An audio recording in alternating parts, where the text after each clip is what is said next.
యేసుని ప్రేమ ఛానల్కి స్వాగతం. దయచేసి ఈ ఛానల్ని లైక్ చేయండి, షేర్ చేయండి, సబ్స్క్రైబ్ చేయండి. వేద పాఠశాల రేడియో శ్రోతలకు స్వాగతం. 360 తరగతులుగా ఆది కాండము నుండి అధ్యయనం చేస్తూ ఉన్న వేద పాఠశాలలో ప్రస్తుతం క్రొత్త నిబంధన యొక్క 5వ పుస్తకమైన అపోస్తలుల కార్యాలను ధ్యానిస్తూ ఉన్నాం. పెంతుకోస్తు అనబడిన సంఘ జన్మదినాన్ని అపోస్తలుల కార్యాలు మనకు తెలియజేస్తూ ఉంది. అపోస్తలుల కార్యాలు 2వ అధ్యాయము 1 నుండి 18 వచనాలు చదువుకుందాం. పెంతుకోస్తను పండుగ దినం వచ్చినప్పుడు అందరూ ఒకచోట కూడి ఉండిరి.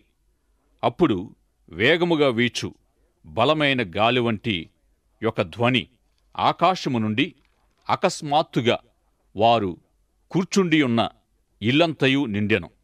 మరియు అగ్ని జ్వాలల వంటి నాలుకలు విభాగింపబడినట్టుగా వారికి కనబడి వారిలో ఒక్కొక్కని మీద వ్రాలగా అందరూ పరిశుద్ధాత్మతో నిండిన వారై ఆ ఆత్మ వారికి వాక్శక్తి అనుగ్రహించిన కొలది అన్య భాషలతో మాటలాడసాగిరి.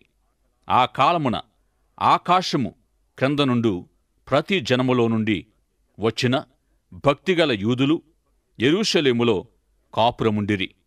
ఈ శబ్దము కలుగగా జనులు గుంపులుగా కూడివచ్చి ప్రతి మనుషుడు తన తన స్వభాషతో వారు మాటలాడుట విని కలవరపడిరి. అంతటా అందరూ విభ్రాంతి నొంది ఆశ్చర్యపడి, ఇదిగో మాటలాడుచున్న వీరందరూ గలిలయులు కారా? మనలో ప్రతివాడు తాను పుట్టిన దేశపు భాషతో వీరు మాటలాడుట మనము వినుచున్నామే. ఇదేమి పార్థీయులు, మాదీయులు, ఎలామీయులు, మెసొపొతేమియా, యోదయ, కప్పదొకియా, పొంతు, ఆసియా, పురుగియా, పంపులియా, ఐగుప్తు అను దేశముల అందలివారు, కురేని దగ్గర లిబియా ప్రాంతములయందు కాపురమున్నవారు, రోమా నుండి పరవాసులుగా వచ్చినవారు, యూదులు, యోదామత ప్రవిష్టులు, క్రేతేయులు, అరబీయులు మొదలైన మనమందరమును వీరు మన భాషలతో దేవుని గొప్ప కార్యములను వివరించుట వినుచున్నామని చెప్పుకొనిరి. అందరూ విభ్రాంతి నొంది ఎటు తోచక ఇదేమగునో అని ఒకనితో ఒకడు చెప్పుకొనిరి. కొందరైతే వీరు క్రొత్త మద్యముతో నిండియున్నారని అపహాస్యము చేసిరి. అయితే పేతురు ఆ 11 కూడా లేచి నిలిచి బిగ్గరగా వారితో ఇట్లనెను, యోదయ మనుషులారా, యెరూషలేములో కాపురమున్న సమస్త జనులారా, ఇది మీకు తెలియునుగాక. చెవియొగ్గి నా మాటలు వినుడి. మీరు ఊహించునట్టు వీరు మత్తులు కారు. ప్రొద్దు బొడచి జామైన కాలేదు. యోవేలు ప్రవక్త ద్వారా చెప్పబడిన సంగతి ఇదే. ఏమనగా, అంత్యదినములయందు నేను మనుషులందరి మీద నా ఆత్మను కుమ్మరించెదను. మీ కుమారులను మీ కుమార్తెలను ప్రవచించెదరు. మీ యవనులకు దర్శనములు కలుగును. మీ వృద్ధులు కలలు కందురు. ఆ దినములలో నా దాసుల మీదను నా దాసురాండ్ర మీదను నా ఆత్మను కుమ్మరించెదను గనుక వారు ప్రవచించెదరు. పెంతెకోస్తు దినాన్ని వర్ణించిన ఈ వాక్య భాగములో సంఘానికి అనుగ్రహించబడిన శక్తిని గూర్చి అర్థం చేసుకోవడానికి సహాయకరమైంది. నిజానికి పెంతెకోస్తు దినము యూదుల పండుగ దినం, పరిశుద్ధ దినమైంది. హెబ్రీ చరిత్రలో ఈ అంశాన్ని మనం పరిశీలించినట్టయితే పెంతెకోస్తు దినము కోతకాలపు పండుగ, కృతజ్ఞతార్పణల పండుగ అనబడుతుంది. దేవుడు జీవాన్ననుగ్రహించేవాడుగా, అట్టి జీవానికి మూలమయ్యున్న పంటను ఉత్పత్తి చేసేది దేవుడే అనే విశ్వాసముతో ఈ కృతజ్ఞత పండుగను యూదులు ఆచరించేవారు. సువార్తల్లో కన్నులెత్తి మీ పొలములను చూడుడి, అవి తెల్లబారి కోతకు వచ్చి ఉన్నవి అంటే ప్రజలు ఆత్మీయ సంగతుల పట్ల ఆసక్తి కలిగి సువార్తను అంగీకరించడానికి సిద్ధంగా ఉన్నారు. గనుక మీరు సర్వలోకమునకు వెళ్ళి సర్వ సృష్టికి సువార్తను ప్రకటించుచు సమస్త జనులను నా శిష్యులుగా చేస్తూ నా సంఘాన్ని కట్టండని శిష్యులకిచ్చిన గొప్ప ఆజ్ఞ పెంతుకోస్తు దినాన్నుండి నెరవేర్పు పొందడం ప్రారంభమైంది. ఈ విధమైనట్టి సంఘ ఉద్దేశాన్ని ఎప్పుడు మనము మర్చిపోరాదు. ఆ గొప్ప దినాన్న పరిశుద్ధాత్మ కుమ్మరింపుతో పాటుగా అద్భుతాలు, సూచక క్రియలు జరిగాయి. పరిశుద్ధాత్మ దేవుడు సంఘములోనికి వచ్చినప్పుడు బలమైన గాలి వంటి శబ్దము వారికి వినబడింది.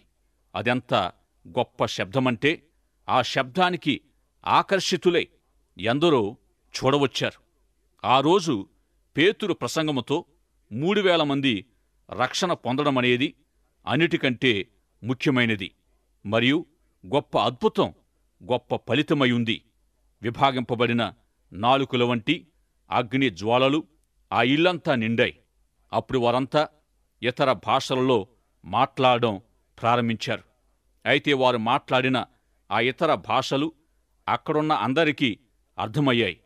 ఎవరి మాతృభాష ఏదైనప్పటికీ అక్కడ వినిపించిన అన్య భాషలు అందరూ అర్థం చేసుకుని అక్కడున్నవారు ఈ పరిస్థితి ఏమిటి, ఇదేమగునో అని ఆలోచిస్తూ ఉన్నప్పుడు పేతురు యోవేలు ప్రవచనాన్ని వారికి జ్ఞాపకం చేశాడు. అంత్యదినాలలో ప్రజలపై కుమ్మరింపబడనయున్న పరిశుద్ధాత్మ ప్రవచనాన్ని యోవేలు తన గ్రంథములో తెలియజేశాడు. వారి కుమారులు, వారి కుమార్తెలు ప్రవచించినట్లుగా వారిపై పరిశుద్ధాత్మ కుమ్మరింపబడనున్నాడని యోవేలు ప్రవచించాడు. ప్రవక్తనగా దేవుని పక్షంగా ప్రజలతో మాట్లాడేవాడు. ప్రజలకు దేవుని వర్తమానము అందించేవాడై ఉన్నాడు. మోషే దేవుని ప్రజల పక్షంగా దేవునితో సీనాయి పర్వతంపై విజ్ఞాపన చేసినప్పుడు యాజకుడుగాను దేవుని యొద్ద నుండి సందేశాన్నందుకొని ప్రజలకు వినిపించినప్పుడు ప్రవక్తగాను ఉంటూ వచ్చాడు.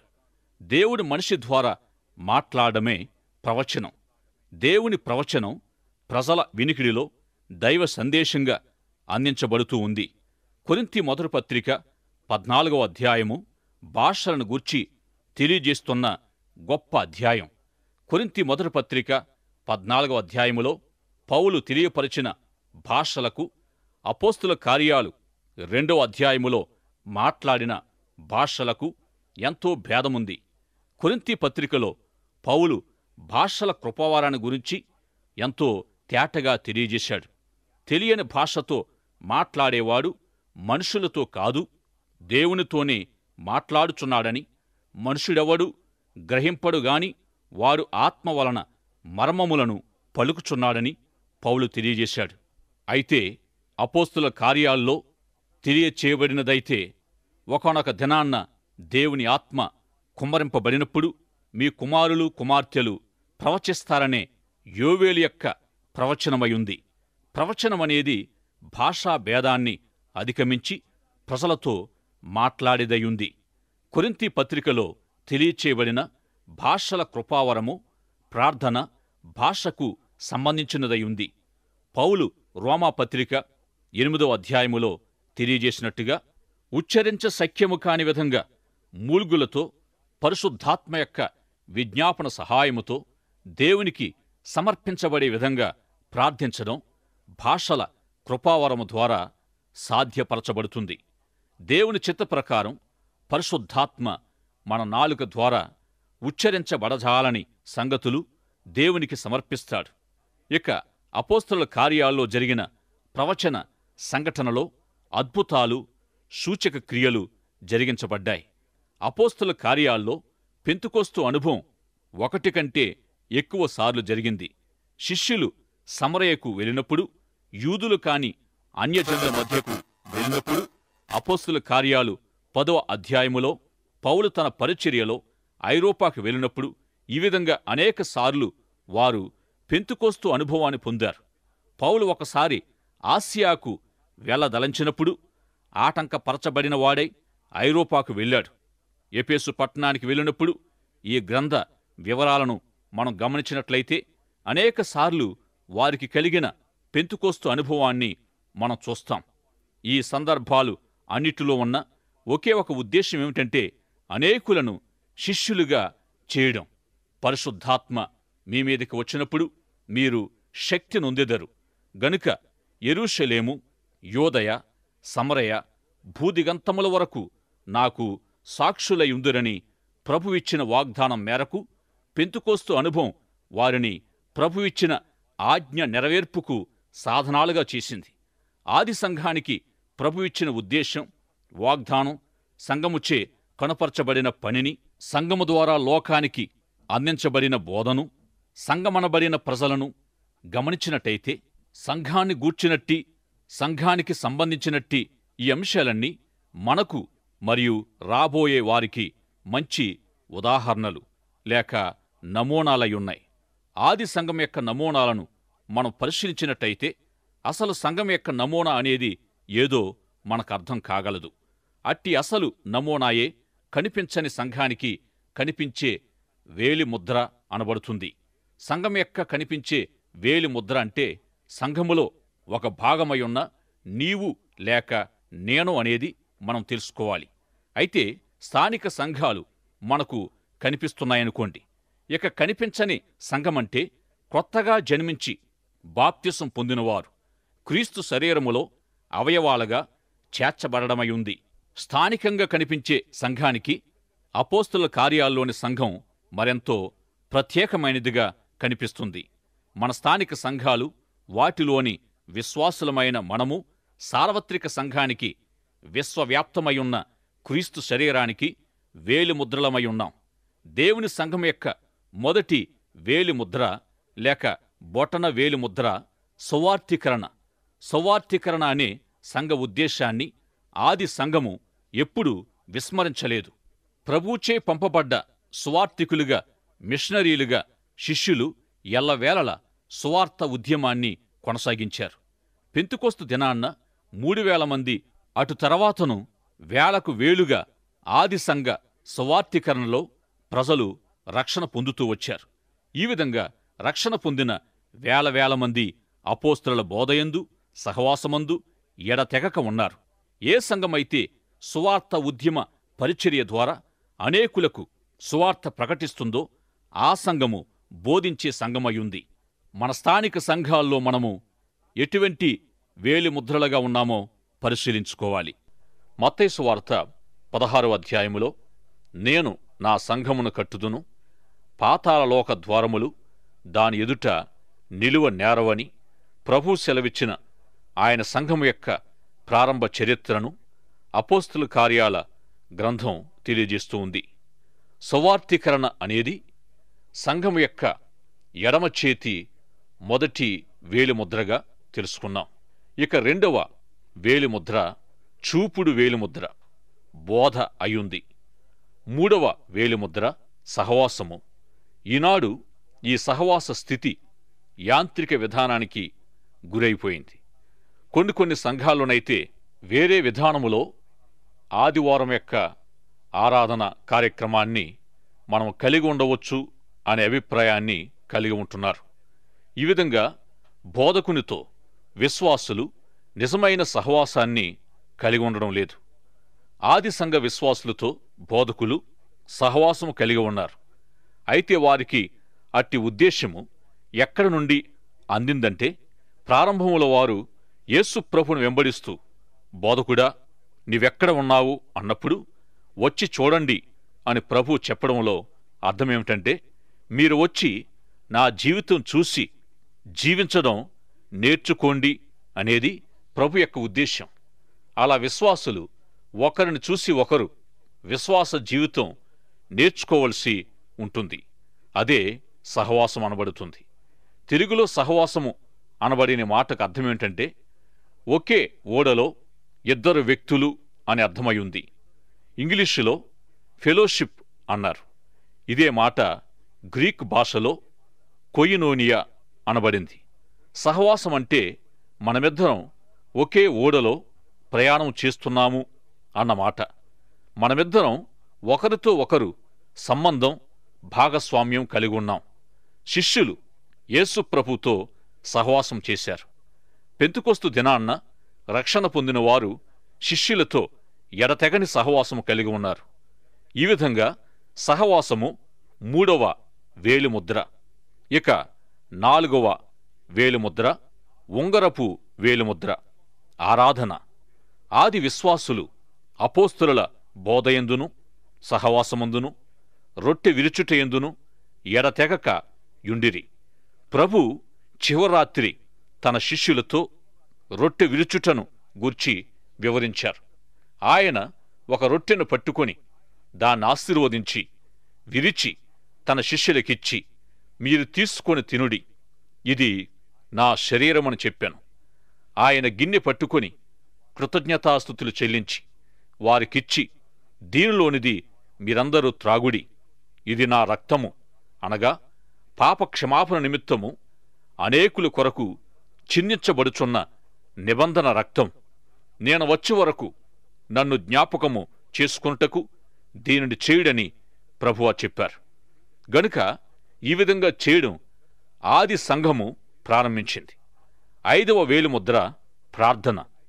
దేవుని పని కొరకు పెంతెకొస్తు అనుభవం పొందాలి. పెంతెకొస్తు అనుభవం కొరకు ప్రార్థన చేయాలి.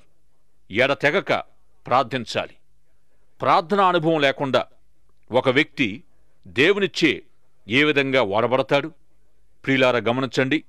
మొదటి వేలిముద్రదైన బొటన వేలిముద్ర ఆత్మల సంపాదన కొరకైన సౌవార్తీకరణ అయ్యుంది. 2వ వేలిముద్ర చూపుడు వేలిముద్ర బోధ అయ్యుంది.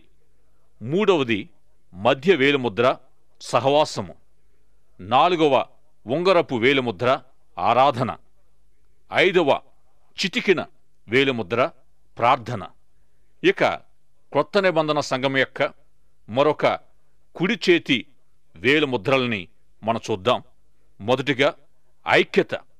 యోహాను సువార్త 17వ అధ్యాయములో ప్రభు 5 సార్లు మనకు వినిపించిన తలంపు, వారు ఏకమై ఉన్నారని ప్రార్థిస్తూ వచ్చారు. వారు క్రీస్తులో ఒక్కటిగా ఏక మనసు, ఏకత్వం కలిగి ఉంటూ వచ్చారు. కుడిచేతి యొక్క 2వ వేలిముద్ర భిన్నత్వం. వారు తమ ఐక్యత కొరకు తమ భిన్నత్వాన్ని కోల్పోలేదు.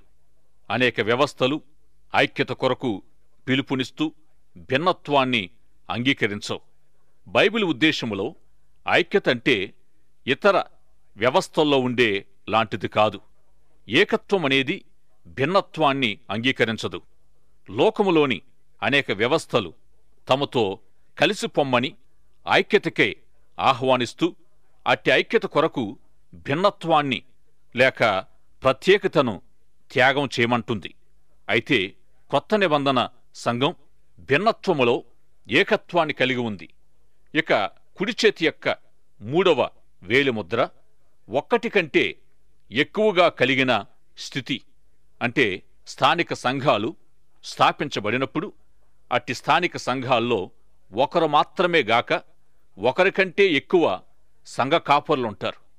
కొత్త నిబంధన సంఘాల పరిచర్యను దానిలోని విశ్వాసులందరూ జరిగించవలసి ఉంటుంది.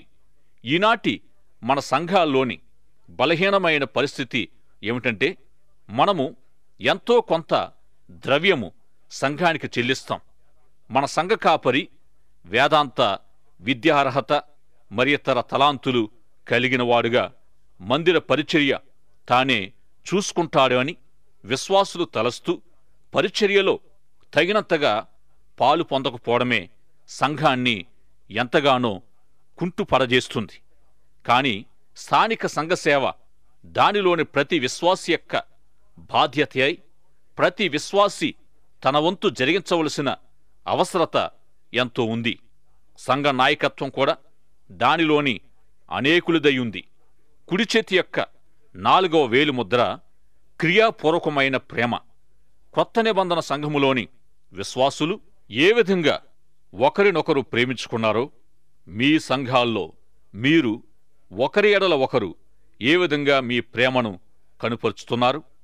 ప్రభు మేడగదిలో శిష్యులకు మాదిరి చూపి వారికిచ్చిన ఆజ్ఞ మేరకు తాను తండ్రి యొద్దకు వెళ్ళిన తర్వాత వారికి అనుగ్రహింపబడబోయే పరిశుద్ధాత్మ ద్వారా వారు ఒకరినొకరు ప్రేమించుకొనవలసి ఉన్నారు.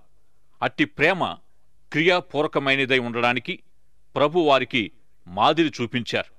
ఆ విధమైన ప్రేమ ద్వారా వారిని లోకము ప్రభు శిష్యులని తెలుసుకుంటుంది. ఇక కుడిచేతి 5వ వేలిముద్ర సమానత్వం. భిన్న వ్యక్తిత్వాలు కలిగిన అనేక మంది సభ్యులతో కూడిన క్రీస్తు సంఘములో హెచ్చుతగ్గులు లేని సమానత్వం ప్రాముఖ్యమైనది. అనేక సంఘాల్లో కూడా సమానత్వం అనుమతించబడింది. పురుషులు స్త్రీల కంటే శారీరకంగా బలమైన వారనేది సత్యమే గాని ఇట్టి తమ ఆధిక్యతను పురుషులు దుర్వినియోగం చేసుకోకూడదు. అనేక సంస్కృతుల్లో స్త్రీలు బానిసలుగానో వ్యక్తిగత ఆస్తిగానో పురుషులచే ఎంచబడడం జరిగేది. విక్లిప్ బైబిల్ అనువాదకులు ఇట్టి అనాగరిక సంస్కృతుల్లోని ప్రజలను సందర్శించినప్పుడు వారిలో వ్యర్థ సంభాషణ ధోరణిని కనుగొన్నారు. ఆ ప్రజలకు విక్లిప్ అనువాదకులు లేఖనాలను తర్జుమా చేసి చదవడం నేర్పించినప్పుడు మొదటిగా వారు నేర్చుకున్నది స్త్రీలకు వారి స్థానాన్ని, వారి గౌరవాన్ని ఇవ్వడం నేర్చుకున్నారు. ఒక శరీరములోని అవయవాలన్నీ ఏ విధంగా సమాన విలువలను కలిగి ఉన్నాయో అలాగే సంఘములోని స్త్రీ పురుషులంతా క్రీస్తులో సమానమై ఉన్నారు. ప్రపంచములోని ఒక భాగములోని సంఘం శ్రమపడితే ప్రపంచములోని విశ్వాసులంతా శ్రమ ద్వారానైనా దుఃఖానంతటినీ అనుభవిస్తారు. మన శరీరములో ఎక్కడైనా గట్టి దెబ్బ తగిలితే కలిగే గొప్ప బాధకు శరీర భాగాలన్నీ ప్రతిస్పందించి బాధపడతాయి. ఈ విధంగా ఒకరి బాధను ఒకరు అనుభవించినప్పుడు కూడా సమానత్వం వర్ధిల్లుతుంది. సవార్థీకరణతో లోకాన్ని చేరుకొనడం గొప్ప ఆజ్ఞను నెరవేరుస్తుంది. అప్పుడు నీ సంఘం బోధించే సంఘముగా రుజువై సహవాసము, ఆరాధన, ప్రార్థనా జీవితాలతో భిన్నత్వములో ఏకత్వాన్ని, పరిచర్యను ఉమ్మడి బాధ్యతగా కలిగి క్రియాపూర్వకమైన ప్రేమ, సమానత్వాలతో సార్వత్రిక సంఘానికి కనిపించే రుజువుగా ఉండగలదు. ఈ విధంగా సంఘమంటే ఏమిటి, లేక సంఘము ఏమై ఉండాలి అనే దానికి అపోస్తుల కార్యాలు సమాధానమిస్తుంది. ఈ విధమైనట్టి సంఘ పనిని మనం ఏ విధంగా చేస్తున్నాం, ఎంతవరకు విజయవంతం కాగలిగాం అనేది విశ్వాసులు, ప్రాముఖ్యంగా సంఘ కాపరులు పరిశీలించుకోవాలి. ఆది సంఘ పరిశీలన వ్యత్యాసం నేటి మన సంఘాలు ఏమై ఉండాలి, ఏ విధంగా ఉండాలో కనిపించని క్రీస్తు సంఘానికి కనిపించే రుజువులుగా ఎట్లు కాగలమో మనం తెలుసుకుంటాం. ఇంతవరకు తెలుసుకున్న వాటికి అదనంగా మరి అనేక నమూనాలు ఈ గ్రంథములో ఉన్నాయి. వెలుపల నుండి శ్రమలు, లోపల నుండైన సమస్యలు ఈ గ్రంథములో మనం చూస్తాం. సైతాను సంఘములో చేరిన 313 సంవత్సరం నుండి ఈ విధంగా ప్రారంభమైంది. కాన్స్టాంటైన్ చక్రవర్తి ప్రతి ఒక్కడూ క్రైస్తవుడు అని అనడాన్ని చట్టబద్ధం చేసినప్పటి నుండి అందరూ క్రైస్తవులు అనబడడానికి కోరుకున్నారు. ఈ విధంగా క్రైస్తవుడు అనబడితేనే రోమా సామ్రాజ్యములో ఉద్యోగము దొరికేది. అయితే ఇలా ప్రతి ఒక్కరి ద్వారా సైతాను సంఘములో చేరినప్పటి నుండి ఎవడు క్రైస్తవుడో ఎవడు క్రైస్తవుడు కాడో తెలుసుకోవడం కష్టమైపోయింది. లోపల ఉత్పన్నమయ్యే సమస్యలు, వెలుపటి శ్రమలు సంఘం ఎలా ఎదుర్కొనగలిగిందనేది ఈ గ్రంథములోని ఇతర నమూనాల ద్వారా మనం తెలుసుకోగలం. ఇట్టి నమూనాలు, వేలి ముద్రలు నీ సంఘము కలిగి ఉందా? ఈ సంగతులన్నీ వారికి దృష్టాంతాలుగా సంభవించి యుగాంతమందున్న మనకు బుద్ధి కలుగుటకు వ్రాయబడినని గ్రహించవలసి ఉంది. ప్రార్థన చేసుకుందాం. ప్రేమ కలిగిన మా తండ్రి, సవార్థీకరణ చేటులోను మీ భక్తుల బోధలోను సహవాసములోను మిమ్ములను ఆత్మతోనూ ఆరాధించుటలోనూ మాకు కావలసిన మీ మనసును దయచేయమని, మా ఐక్యతను కాపాడుకుంటూ సమానత్వముతో సంఘానికి వెలుపటి నుండి వచ్చే శ్రమలను, లోపల నుండి వచ్చే సమస్యలను పరిష్కరించుకొనుటకు మీ ఆత్మ సహాయము దయచేయమని యేసు నామములో ప్రార్థిస్తున్నాము తండ్రి. ఆమేన్. దయచేసి ఈ ఛానల్ని లైక్ చేయండి, షేర్ చేయండి, సబ్స్క్రైబ్ చేయండి.